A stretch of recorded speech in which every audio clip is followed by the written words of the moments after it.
అందరూ దేవతలు కూర్చుంటున్నారు, పడుకుంటున్నారు, నాట్యాలు చేస్తున్నారు, రకరకాల భంగిమల్లో మాకు దర్శనమిస్తుంటే నువ్వేమిటయా ఎప్పుడూ నిలబడే ఉంటావు, ఏదో శిక్ష అనుభవిస్తున్నట్టుగా కూర్చోవేమిటి, పడుకోవడం ఏమిటి, రవంత విశ్రాంతి తీసుకోవేమిటి స్వామి అంటే, ఏ సరస్సులో దిగబడిపోయి ఏ సంసారం అనే సాగరంలో కూరుకుపోయి ఏ కుచేరుడు పరమదారిద్ర్యంలో ఉండి స్వామి నన్ను బయటపడై అని ప్రార్థిస్తూ ఉంటాడో, ఏ దుశ్శాసన పర్వాలు కలియుగంలో కొనసాగుతూ ఉంటే ఏ ద్రౌపదీదేవి వంటి మహాసాత్వులు స్వామి నువ్వు రక్షించు అని ఏ ద్రౌపదీదేవి ప్రార్థిస్తూ ఉంటుందో, ఏ అర్ధరాత్రి అపరాత్రి నేను వెళ్లి వాళ్ళందరినీ కాపాడాలో అని శంఖ చక్రాలు పట్టుకుని సిద్ధంగా నిలబడి ఉంటానయ్యా.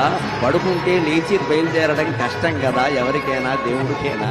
ఎవరో మేలుకొలుపు పాడాలి, సుప్రభాతం పాడాలి, లేవాలి, బయలుదేరాలి. అంతకంటే నిలబడి సిద్ధంగా ఆయుధాలతో సహా ఉంటే వెళ్ళి కాపాడొచ్చును కదా అని నిలబడి ఉంటానయ్యా అనే సమాధానాన్ని స్వామి నా మనస్సులో స్ఫురింపజేశారు శ్రీ వెంకటేశ్వర.